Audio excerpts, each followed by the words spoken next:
What's up, YouTube? I'm back with another video. This one is again about Tesla and is a little bit more controversial. So now this article from Reuters explains that Tesla is speeding up odometers so that people can fall out of their warranty a little bit quicker. Tesla has been in many controversies in the past, but I hope this one does not hold and isn't true, because this kind of reminds me of when Apple would purposely, with the software, try to damage the battery so that Apple users can upgrade to the next iPhone.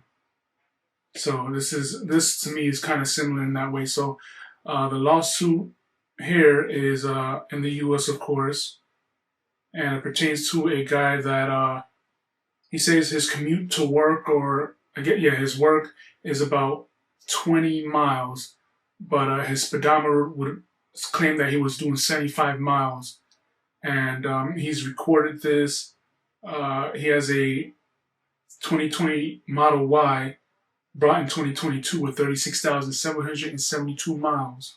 On the clock, he said it ran at least 15% fast based on other vehicles he's driven in the history, in his driving history. Los Angeles says this caused about his 50,000 mile warranty to expire well ahead of schedule, leaving him with a $10,000 suspension repair bill that he thought Tesla would cover.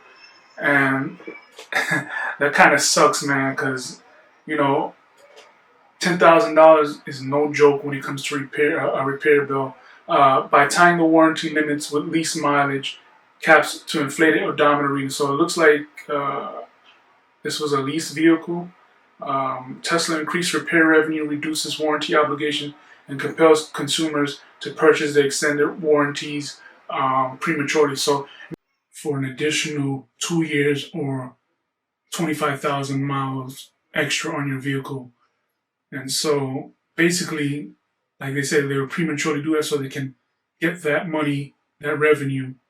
According to the rest of the article, Tesla and his lawyer did not immediately respond, which is not a good thing, but they did say that the material and allegations, they've denied all of that, which I guess is a response. The Austin, Texas-based company does not have a media relations office, which is another thing Elon Musk needs to bring back. This Tesla lawsuit this month has moved to Los Angeles federal court from a state court in the city. So you're going to hear some more things about this lawsuit.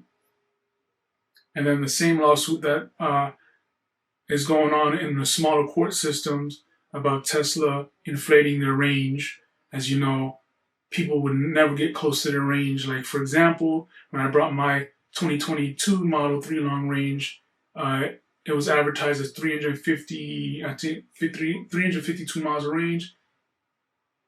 At most, I can probably squeeze out 290, 300 miles of range, so nowhere close to the advertised range on there. The newer Teslas get close to the advertised range, but still, So they have that lawsuit, which they said that they cannot do it as a class action lawsuit. They must do it individually as an arbitration. So, yep, that's still going on in court. We'll see what happens in the future, guys. What do you think about this? Do you think Tesla is actually doing this so they can pocket more money to increase their revenue? Or is this individual lying? Yeah, guys, what do you think about that? Leave a comment down below. Give this video a thumbs up. Peace out.